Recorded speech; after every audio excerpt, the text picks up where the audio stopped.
Good morning friends, to the point में आप सभी का स्वागत है। इस वीडियो में हम एक इंटरनेशनल इंस्टीट्यूशन जिसको वर्ल्ड बैंक के नाम से जाना जाता है उसके बारे में पढ़ेंगे और समझेंगे। आइए चालू करते हैं फर्स्ट स्लाइड से। देखिए, पहले किसी भी चीज़ को पढ़ने से पहले उसकी हिस्ट्री और ओरिजिन को समझना बहुत ज़रूरी होता है हमारे लिए कि ये क्यों फॉर्म करी गई थी, ये कब फॉर्म हुई थी। तो अगर माय फ्रेंड्स आपको याद हो तो जो हमारा वर्ल्ड वॉर हुए थे, तो हमारे 2 वर्ल्ड वॉर हुए थे, राइट। और जो सेकेंड वर्ल्ड वॉर था उसका ड्यूरेशन था 1939 से लेके 1945। और जो इसका लोकेशन था, ये कहाँ पे हुए थे, जो सेकेंड वर्ल्ड वॉर हुआ था वो हुआ था यूरोप में। तो बहुत जाहिर सी बात है कि जब वॉर होती है तो बहुत ही मासिव लेवल पे डिस्ट्रक्शन होता है, बहुत ही ज़्यादा लॉस होता है इकोनॉमीज़ को। तो जो ये यूरोपियन इकोनॉमीज़ थी ना, सेकेंड वर्ल्ड वॉर के बाद बिल्कुल आप मानिए ख़त्म सी हो गई थी या बिल्कुल डूब गई थी। तो इसी को रिवाइव करने के लिए एक कॉन्फ्रेंस हुई थी। कहाँ पे? ब्रेटन वुड्स, ये एक जगह है यूएसए में, और यहाँ पे एक कॉन्फ्रेंस हुई थी और इसका नाम है कॉन्फ्रेंस का United Nations monetary and financial conference. ये कॉन्फ्रेंस को ऑर्गेनाइज़ करने का मकसद ये था कि जो यूरोपियन इकोनॉमीज़ जो कि इस टाइम बहुत लॉस में थी, उनको हम फिर से रिवाइव कर सकें। तो आइए अब हम इसको एक बार रीड करते हैं। In 1944 a conference was held in Bretton Woods USA, officially known as United Nation monetary and financial conference, to agree upon a series of new rules for international financial and monetary order after the conclusion of World War II. The conference helped in establishing international bank for reconstruction and development. तो जो ये conference हुई थी ना my dear friends, इसका जो conclusion या इसका रिज़ल्ट आया था कि एक बैंक खोला था इन लोगों ने जो हेल्प करेगा यूरोपियन कंट्रीज़ को रिवाइव करने में। और इस बैंक का नाम क्या था? IBRD, यानी कि international bank for reconstruction and development. तो ये जो बैंक था इनिशियली तो ये किस लिए लोन देता था? For reconstruction. जो भी नुकसान यूरोपियन कंट्रीज़ में टूट फूट बिल्डिंग्स डिस्ट्रॉय हो गई थी, उन चीज़ों को वापस रिकन्स्ट्रक्ट करने की ज़रूरत थी, उसके लिए लोन जो दिया जाता था वो IBRD द्वारा दिया जाता था। बट धीरे धीरे ये जो IBRD है, इसने अपना फोकस कहाँ पे शिफ्ट किया? Developmental loan. इनिशियली ये रिकन्स्ट्रक्शन पर्पस से लोन देती थी, लेकिन बाद में डेवलपमेंटल लोन जैसे डेवलपमेंट करने के लिए, क्या डेवलप करने के लिए? Roads, infrastructure, power grids, dam, जिससे देश का विकास भी हो। अगर आप जैसे मान लीजिए एक अच्छा इंफ्रास्ट्रक्चर या रोड नेटवर्क डेवलप कर देते हैं तो इससे क्या होगा? इकोनॉमी को लॉन्ग टाइम में बहुत फ़ायदा होगा कि गुड्स आसानी से मूव कर पाएंगे, फास्टर मूवमेंट ऑफ पीपल एक शहर से दूसरे शहर तक, पावर ग्रिड्स। तो इससे क्या होगा? लाइट और इलेक्ट्रिसिटी दूर कोने कोने तक, कस्बे तक, हर ज़िले तक पहुंच पाएगी। तो IBRD ने धीरे धीरे डेवलपमेंटल लोन्स भी देने चालू किए। With formation of 5 institutions with time it was collectively called as World Bank. तो क्या हुआ था फ्रेंड्स? पहले तो इस्टेब्लिश हुआ था IBRD, ठीक है। धीरे धीरे इसमें 5 और इंस्टीट्यूट्स जुड़े, और ये जो 5 इंस्टीट्यूट्स थे इनको हम पढ़ेंगे अभी नेक्स्ट स्लाइड्स में। इन 5 इंस्टीट्यूट्स के कलेक्टिव ग्रुप को हम क्या बोलते हैं? World Bank. तो हमने इसकी हिस्ट्री पढ़ ली और ओरिजिन की कहाँ और कब स्टैब्लिश हुआ था? 1944 में। कहाँ? ब्रेटन वुड्स कॉन्फ्रेंस जो हुई थी, जिसको यूनाइटेड नेशंस कॉन्फ्रेंस भी बोलते हैं, वहाँ पे IBRD स्टैब्लिश हुआ। IBRD में 5 इंस्टीट्यूशंस जुड़े और इसको कलेक्टिवली बोले जाने लग गया वर्ल्ड बैंक ग्रुप। 5 इंस्टीट्यूशंस कौन से हैं? फर्स्ट तो है IBRD जो बिल्कुल स्टार्टिंग में स्टैब्लिश हुआ था। फिर IDA यानी कि international development association, IFC, MIGA and ICSID, international centre for settlement of investment disputes.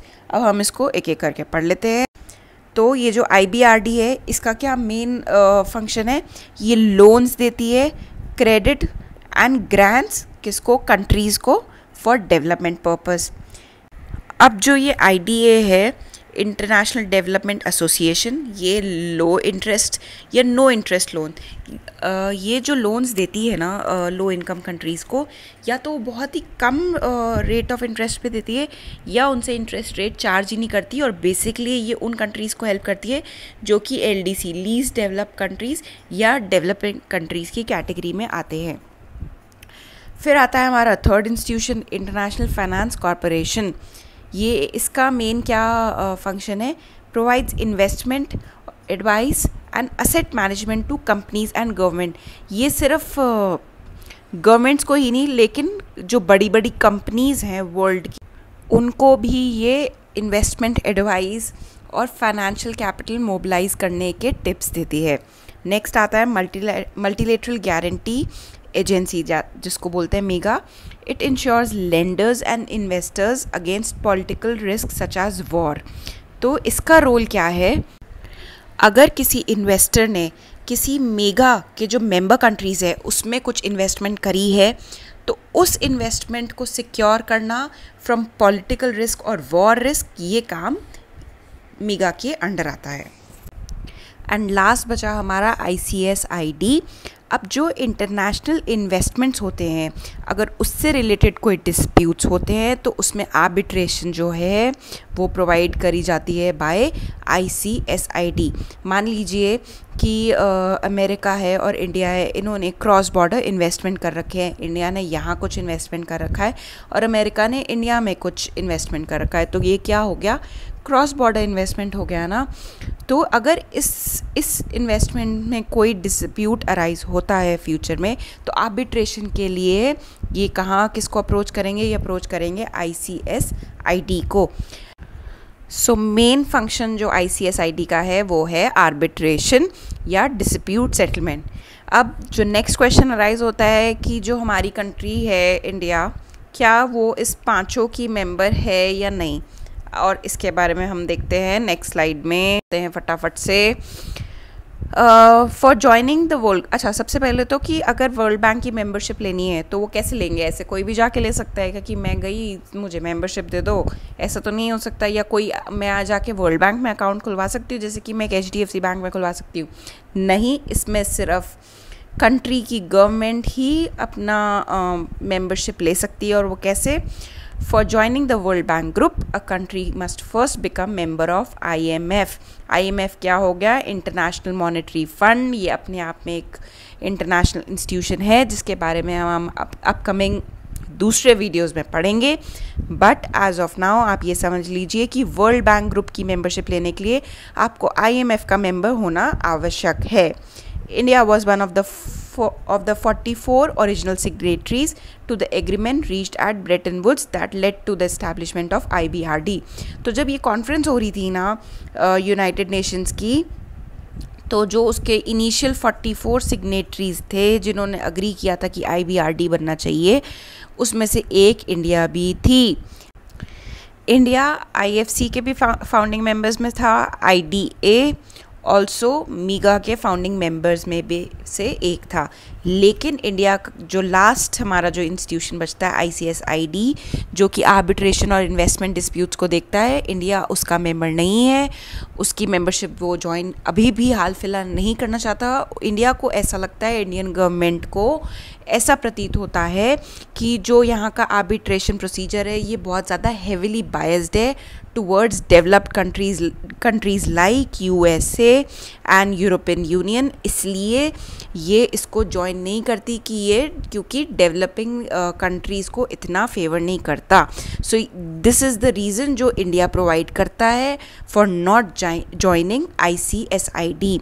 So friends, आपको आई होप क्लियर हो गया होगा कि वर्ल्ड बैंक क्या है। वर्ल्ड बैंक कोई एक बैंक नहीं है, ये कुछ ग्रुप ऑफ इंस्टीट्यूशंस हैं जिसमें 5 इंस्टीट्यूशंस आते हैं, उसके कलेक्टिवली ग्रुप को वर्ल्ड बैंक का नाम दिया गया है।